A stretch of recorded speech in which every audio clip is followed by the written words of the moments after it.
Hello दोस्तों, कैसे हैं दोस्तों। सन 2015 के स्थाई स्थान है मुंबई। जब रात को सब लोग सो रहे थे तब सोसाइटी के एक फ्लैट में अपने घर में पति और पत्नी भी सोए हुए थे। आधी रात को अजीब अजीब आवाज़ें सुनकर पति की आंख खुलती है। वो इधर उधर देखने लगते हैं कि अजीब अजीब आवाज़ें कहाँ से आ रही हैं। वह कमरे में देखते हैं, इधर उधर नज़र दौड़ाते हैं तो उनको धुआं कमरे में दिखता है जो इधर उधर घूम रहा था। और जब वो अपनी पत्नी की तरफ देखते हैं बिस्तर में तो उनकी पत्नी उनको वहाँ पर नज़र नहीं आती। और वो देखते हैं कि वो कहाँ गई, तो देखते हैं कि वो दरवाजे पर खड़ी है और दरवाज़ा खोलने की कोशिश कर रही है। वो अपनी पत्नी को आवाज़ लगाते हैं और पूछते हैं कि तुम कहाँ जा रही हो, यहाँ पर क्यों खड़ी हो। वो देखते हैं तो वो नींद में थी और वो उसको पूछने लगते हैं। दोस्तों, आज की ये कहानी जो है मनोज की है और ये मुंबई के रहने वाले हैं। अच्छी खासी इनकी ज़िंदगी चल रही थी। ये इनके एक बड़े भाई थे जिनकी शादी हो चुकी थी और अभी इनकी शादी नहीं हुई थी। कुछ टाइम बाद इनकी शादी भी हो जाती है और इनकी दोनों भाइयों की शादी के बाद इनके आपस में नहीं बनती है, जिसकी वजह से ये अलग रहने की सोचते हैं। इनके पिता के 2 फ्लैट थे। एक दूसरी जगह फ्लैट था जिसमें किराएदार थे, उसको ये खाली करने को कह देते हैं और उसमें जाके जब वो खाली होता तो वहाँ जाके शिफ्ट कर देते हैं। इनके 4 साल का बच्चा भी, लड़का भी तब हो चुका था। शादी के पहले ये खूब ड्रिंक वगैरह करते थे और जब से इनकी शादी हुई थी इन्होंने सब छोड़ दिया था। जो भी ये गलत काम करते थे शादी के बाद इन्होंने छोड़ दिया था। ये अपनी पत्नी के साथ खुश थे, सोचते थे कि दुनिया में सबसे सुंदर तो शायद मेरी ही पत्नी है। और इनकी जॉब भी अच्छी खासी लगी हुई थी। सुबह जाते थे और शाम को वापस आते थे। इनको घर में पत्नी और बच्चे के साथ टाइम बिताने के लिए समय कम मिलता था। ये सोचते हैं कि मैं ये जॉब छोड़ दूं और कोई ऐसी जॉब देखूं जिससे मुझे अपने घर में रहने का, अपनी पत्नी के साथ में टाइम बिताने का वक्त मिले। ये ऐसा ही करते हैं और इनको जॉब भी दूसरी मिल जाती है जो घूमने वाली जॉब होती है, कभी कहीं कभी तो कभी कहीं। तो इनको वो जॉब पसंद आती है और ये उस जॉब को करने लगते हैं।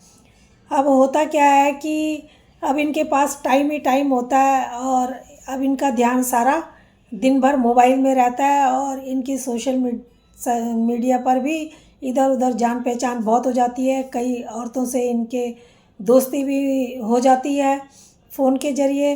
अब इनकी एक जो दोस्त होती है, ये दोस्ती भी ऐसे करते थे कि जो आसपास के उससे नहीं करते थे। ये दूर दूर इनकी दोस्ती बहुत हो गई थी सोशल मीडिया से। अब इनकी एक दोस्त होती है जो वो इनको बोलती है कि मेरी कोई सहेली है जिसको जॉब की ज़रूरत है, उसके लिए कोई जॉब ढूंढ दो अच्छी सी यहाँ। तो ये कहता है कि ठीक है, कोशिश करूँगा, देखूँगा। अब ये उसके लिए जॉब ढूंढते हैं। अब जॉब तो खैर नहीं मिलती, लेकिन उस लड़की से जब इनकी बात होती है तो फ़ोन पर ही होती थी, तो उसकी शक्ल ये इन्होंने नहीं देखी थी। जब एक दिन इनको जब उसकी शक्ल देखते हैं, ये फ़ोन पे मुझसे जब बात करते हैं तो वो इतनी सुंदर होती है कि अब जो इनका ध्यान होता है सारे उसी पर लग जाता है और जो इससे बातें करनी थी बात करना भी भूल जाते हैं। और ये मनोज जो है उनकी आंखों की तरफ ही देखता रह जाता है, इतनी सुंदर वो होती है। तो ये कहीं खो सा जाता है। वो लड़की कहती है कि अब मुझे देखते ही रहोगे क्या, कुछ बात नहीं करोगे। अब ये कहता है क्या बात करूं, तो उससे पूछने लगता है हाल चाल और जॉब के बारे में उससे पूछने लगता है। तो वो कहती है मैं यहाँ जॉब करना चाहती हूँ, मेरा कोई नहीं है, तो मैं यहाँ जॉब करना चाहती हूँ, अगर तुम्हें कोई अच्छी जॉब मिले तो मुझे। इस तरीके से इनकी अच्छी दोस्ती हो जाती है और अब इनका उनसे बातचीत होती रहती है। अब जब बार बार वो लड़की फ़ोन करती थी, इनकी दोस्ती हो गई थी, तो अब इनकी दोस्ती इतनी हो जाती है कि वो लड़की जो है अब मनोज के पीछे ही पड़ जाती है। अब अब मनोज के जो घर के सारी हाल चाल हैं, मनोज सब कुछ उसको बताता है और अपने बारे में, और वो लड़की सब कुछ इसके घर के बारे में जान लेती है, मनोज के बारे में। एक बार अब वो कहती है कि तुम मेरे से शादी कर लो। अब ये कैसे, ये कहता है कि मेरी तो पत्नी है, बच्चा है, मैं कैसे तुमसे शादी कर सकता हूँ।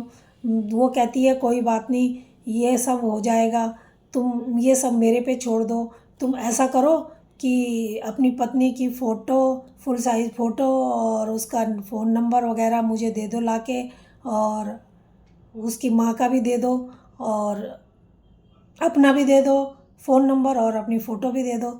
वो कहता है कि ठीक है, वो उसके कहना माने, जो वो कह रही थी वो उसी का कहना माने जा रहा था मनोज। अब उसको सब दे देता है, जो जो वो मांगती है, एड्रेस वगैरह जो भी, फ़ोन नंबर वगैरह, वो उसको सब दे देता है। अब वो इतनी चालाक होती है कि अब इसको अपने बस में कर लेती है और उसका जो शादीशुदा घर है वो उसका ख़राब हो जाता है। अब एक बार क्या होता है कि जब ये घर आता था ड्यूटी से, तो उसकी जो पत्नी होती है उसको पानी देती थी, चाय वगैरह देती थी, उसकी इंतज़ार करती थी। अब क्या होता है कि एक दिन ये आता है तो उसकी पत्नी जो है बैठी होती है और फ़ोन पे देख रही होती है, फ़ोन पे देख रही होती है सारी जो वो लड़की ने नंबर लिया था वो सारा कुछ उसको भेजती है, उसकी पत्नी को भेजती है, वो उसको पढ़ रही होती है और उसको कुछ होता रहता है। अब उसके हाव भाव उसकी पत्नी के जो होते हैं वो बदल जाते हैं, और जब वो कहता है कि उसके बगल में जाके बैठता है, सोचता है इसको आज क्या हो गया, ये ऐसे तो नहीं करती थी। वो बैठता है बगल में और उसको पूछता है तबीयत वगैरह ठीक है तुम्हारी, सब ठीक है? वो कहती है हाँ बिल्कुल ठीक है। तो कहता है कि अजीब सी आवाज़ में वो बोलती है हाँ ठीक है, और उठती नहीं है। और वो कहता है ऐसे क्यों बोल रही है, और देखता है उसको तो उसके तो हाव भाव ही आज बदले हुए थे। वो बहुत परेशान होता है उसको देख के और कहता है कि तुमको आज कुछ तुम अजीब लग रही हो, क्या बात है? वो कहती है नहीं मुझे कुछ नहीं हुआ, मैं तो ठीक हूँ। अब वो जो है उसको थोड़ी देर में वो फिर नॉर्मल हो जाती है और उसको चाय वगैरह पिलाती है और बैठती है, बातें करती है। फिर वो कुछ भी नहीं बोलती है। फिर थोड़ी देर में फिर वो चेंज हो जाती है। ऐसे ही उसका आजकल रूटीन चल रहा था, वो अपने बस में नहीं थी उसकी बीवी। उसकी औरत को जो होता है, वो जो चुड़ैल होती है, वो एक चुड़ैल थी जो मनोज के पीछे पड़ चुकी थी। वो अपना रूप बदल के मनोज के पीछे पड़ चुकी थी। अब मनोज जो है अपनी बीवी के हाव भाव देख के बहुत परेशान था, और उसने ऑफिस से छुट्टी भी ले ली थी ये बोल के कि मेरी पत्नी की तबीयत ख़राब है और मैं ड्यूटी पे नहीं आ सकता। उसने छुट्टी भी ले ली थी। अब वो अपनी पत्नी को बोलता है कि चलो घूम के आएँ, उसको नहीं बताता कि मंदिर जाना है। अब जैसे ही वो उठते हैं, वो आगे को बढ़ती है, तैयार व्यार हो जाती है उसके कहने से और आगे बढ़ती है, देखती है वहाँ पे इनका जो घर का मंदिर था उसमें मूर्ति वगैरह थी। ये मनोज को कहती है कि ये मूर्ति वूर्ति यहाँ से हटाओ और इनको गंगा जी में प्रवाहित कर दो, यहाँ इनकी ज़रूरत नहीं है, मुझे ये सब पसंद नहीं। वो कहता है क्या हो गया तुमको, तुम तो रोज़ पूजा पाठ करती थी, तुम तो पूजा पाठ बहुत करती थी, मैं भी करता था, तुम्हें आजकल क्या हो गया, ये कैसी कैसी बातें करने लगी हो। वो कुछ उसको डाउट हो जाता है, वो क्योंकि वो जो चुड़ैल होती है उसने अपना रूप बदले हुए होती है। वो उसने एक दिन कहा था कि देखना मैं तुम्हारे घर में, अगर मेरा कहना नहीं मानोगे तो मैं तुम्हारे घर में क्या क्या करती हूँ। उसको उसकी बातें याद आती हैं और वो समझ जाता है कि वो उसी का करा धरा है ये सब कुछ। अब वो बाइक निकालने के लिए नीचे गैराज में जाता है और पत्नी को कहता है कि चलो अब वहाँ पर जाते हैं। पत्नी तो वहाँ से गायब हो जाती है। जब तक वो अपनी बाइक निकाल के लाता है, पत्नी वहाँ से गायब हो जाती है और बाहर चली जाती है। वो गार्ड को जाके पूछता है कि यहाँ से तुमने मेरी पत्नी को जाते हुए देखा है? वो बोलता है हाँ गई है अभी, और इस तरफ गई है। वो उधर कोई बाइक लेके चल पड़ता है और देखता है तो वो आगे आगे जा रही थी, उसको मिल जाती है। वो उसको बाइक में बैठाता है, कहता है चलो, और मंदिर में सीधा अपनी बाइक लगाता है। मंदिर में जब बाइक जाती है तो वो पूछती है यहाँ क्यों लेके आए? मैं यहाँ, मेरे को यहाँ नहीं रहना, मैं यहाँ अच्छा नहीं लग रहा, मुझे मंदिर में नहीं जाना, और तुम मुझे यहाँ क्यों लेके आए? चलो यहाँ से, और मुड़ जाती है और घर की तरफ को चल पड़ती है। वो कहती है कि मुझे यहाँ रहना ही नहीं है, मुझे मेरे मायके में छोड़ के आओ, मुझे तो यहाँ बिल्कुल भी पसंद नहीं है, मैं अपने मायके में रहना चाहती हूँ। अब वो परेशान हो जाता है, और इतने में उसके उस दिन चाचा का जो लड़का होता है, उसका भाई, वो उनके घर में आता है और पूछता है कि जब पहले और दिन वो आता था तो जो भाभी थी वो काफ़ी उसको चाय पानी पिलाती थी, उससे बातें करती थी, उसके साथ बैठती थी, लेकिन आज ऐसा नहीं था। तो वो उससे पूछता है कि क्या बात है, तुम्हारे दोनों का झगड़ा हुआ है? वो कहता है कि नहीं। तो वो कहता है भाभी ऐसे, भाभी का मूड कुछ अलग ही लग रहा है मुझे, क्या बात है? तो वो पहले तो नहीं बताना चाह रहा था, फिर हिम्मत करके डरते डरते वो शुरू से लेकर के एंड तक का सारा किस्सा उसको सुनाता है, और कि मेरे साथ ऐसी घटना घट गई है। वो बहुत वो होता है और उसको लेके कहता है कि चल मेरे साथ, उसको अपने साथ ले जाता है एक तांत्रिक के पास। फिर वहाँ पर वो झाड़ फूँक कराता है और उनके पूजा करवाता है, जिससे उनका परिवार फिर से ठीक हो गया था।